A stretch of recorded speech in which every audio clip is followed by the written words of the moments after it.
السلام علیکم۔ وعلیکم السلام۔ خیریت سے ہیں؟ الحمدللہ۔ کون سا؟ محمد رشید بول رہا ہوں۔ کہاں سے؟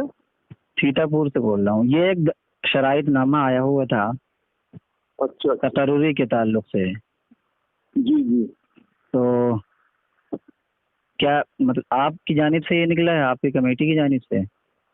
ہاں، وہ کمیٹی طے کرتی ہے کہ کچھ انہوں نے ایسی شرائط لکھی ہے جس کے اندر اپن دونوں ایک دوسرے کے تھوڑا سا بیٹھ کے سمجھ لیں گے کیا کرنا ہے۔ جی جی بالکل ٹھیک ہے۔ تو اگر کوئی آنا چاہے تو اس کے لیے یہ شرائط ضروری ہے نا؟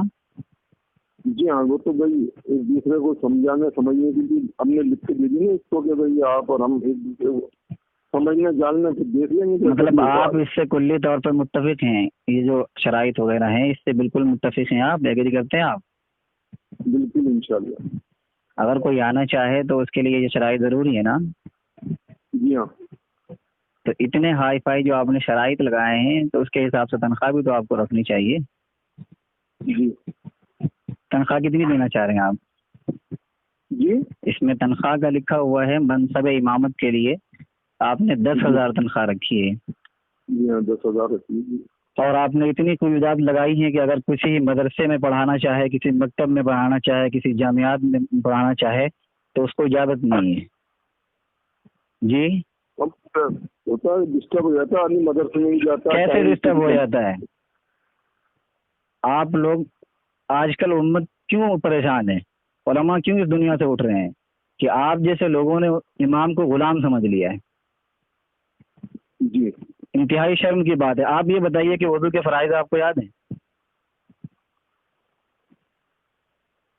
بتائیے حاجی صاحب، میں آپ سے یہ جاننا چاہ رہا ہوں کہ آپ وضو کے فرائض جانتے ہیں؟ جی ہاں فرمائیں کیا ہے؟ دیکھیے ایسا ہے، میں تو جاہل ہوں اور آپ ہیں عالم۔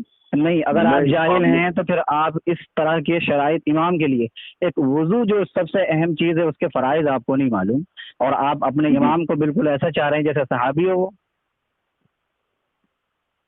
آپ کو ایک وضو کے فرائض نہیں معلوم اور آپ بات کر رہے ہیں ایسے امام کی؟ آپ جیسے مقتدی کا امام ایسا ہو؟ ارے شرم آنی چاہیے ایسے لوگوں کو۔ آپ صدر ہیں کمیٹی کے؟ نہیں، میں صدر نہیں ہوں، میں تو خالی ممبر ہوں۔ آپ خالی ممبر ہیں تو آپ اپنی بات رکھ نہیں سکتے وہاں پہ؟ کیسے آپ ان شرائط پہ متفق ہو گئے یہ بتائیے؟ تو یہ طرز کرو، آپ تو بولتی ہے نہیں، آپ کو لگا کہ یہ شرائط صحیح ہے اور پھر اتنے شرائط کے ساتھ 10,000 روپیہ صحیح ہے؟ ہو سکتا ہے غلط ہو سر۔ ہو سکتا ہے نہیں بھائی، آپ خود اپنی عقل سے سوچو۔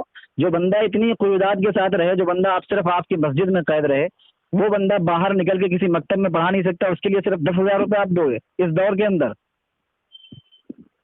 یا تو اس کو اجازت دو کہیں اور پڑھانے کی، کہیں اور جانے کی، کہیں اور کام کرنے کی۔ نہ ہی وہ کسی تنظیم کا حصہ ہو سکتا ہے، نہ ہی وہ کسی طرح کی کوئی تقریر کر سکتا ہے، نہ ہی اپنا عقیدہ بیان کر سکتا ہے، تو پھر آپ لوگ کیا کرو گے؟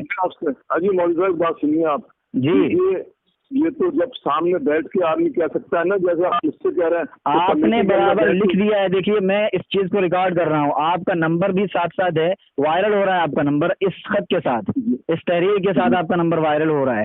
اور اگر علماء کے درمیان آپ کا نمبر پہنچا، آپ کی باتیں پہنچی، پھر کیا تاثر لیں گے وہ آپ سے؟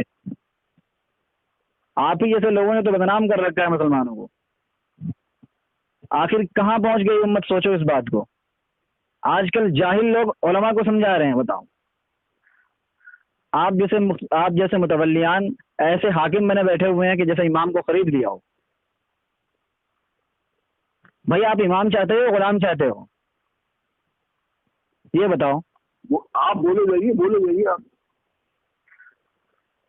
ارے آپ کو شرم ہی نہیں آ رہی تو پھر بولنا ہی بیکار ہے۔ آپ کو احساس ہی نہیں ہو رہا کہ آپ نے غلط کیا ہے۔